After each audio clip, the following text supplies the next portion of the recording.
How to stop lag on Roblox mobile iPad. Hello everyone.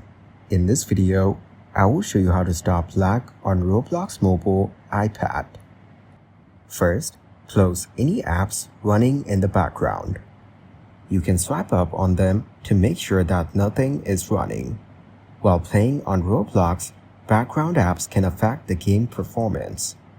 To stop the lag, make sure that your phone's software is updated. You can go to the Settings app and it will show you a notification to update your software.